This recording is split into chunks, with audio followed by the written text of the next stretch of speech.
Hello ನಮಸ್ತೆ ಎಲ್ಲರಿಗೂ, ಹೇಗಿದ್ದೀರಾ? ನಾನು ಚೆನ್ನಾಗಿದ್ದೀನಿ. ನಾನಿವತ್ತು ಸೊಪ್ಪು, ಬೇಳೆ, ತರಕಾರಿ ಎಲ್ಲ ಹಾಕಿ ಸಾರು ಮಾಡೋದು ಹೇಗೆ ಅಂತ ತೋರಿಸ್ತೀನಿ ಬನ್ನಿ.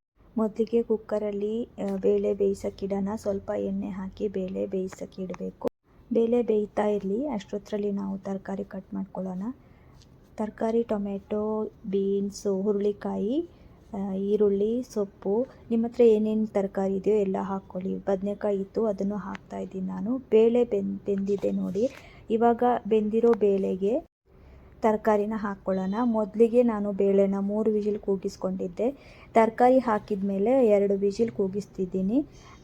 ಎಲ್ಲ ತರಕಾರಿನ ಹಾಕ್ಕೊಳ್ಳೋದು. ಬದನೆಕಾಯಿ ಏನೇನೆಲ್ಲ ಹೆಚ್ಚಿಟ್ಟಿರ್ತೀರ ಎಲ್ಲನೂ ಹಾಕಿ ಮತ್ತೆ ವಿಜಿಲ್ ಮಾಡ್ಕೋಬೇಕು. ವಿಜಿಲ್ ಆದಮೇಲೆ ಕುಕ್ಕರ್ ಮುಚ್ಚಳ ತೆಗೆದು ಅದನ್ನು ಬೇರೆ ಪಾತ್ರೆಗಾದರೂ ಹಾಕೋಬೋದು. ಅದೇ ಪಾತ್ರೆಯಲ್ಲಿ ಕುಕ್ಕರಲ್ಲಿ ಬೇಕಾದರೂ ಮಾಡ್ಕೋಬೋದು. ನಿಮಗೆ ಖಾರ ಎಷ್ಟು ಬೇಕೋ ಅಷ್ಟು ಅಚ್ಚ ಖಾರದ ಪುಡಿ, ರುಚಿಗೆ ತಕ್ಕಷ್ಟು ಉಪ್ಪು, ಒಂಚೂರು ಬೆಲ್ಲ, ಸ್ವಲ್ಪ ಇಂಗು ಹಾಕಿ ಕುದಿಸ್ಬೇಕು. ಕುದಿದಾದಮೇಲೆ ಚೆನ್ನಾಗಿ ಕುದಿದ ಮೇಲೆ ಒಗ್ಗರಣೆ ಕೊಡಬೇಕು. ಎಣ್ಣೆ, ಸಾಸಿವೆ, ಬೆಳ್ಳುಳ್ಳಿ ಇಷ್ಟು ಬಗ್ಗೆ ಸಾಕಾಗುತ್ತೆ ಒಗ್ಗರಣೆಗೆ.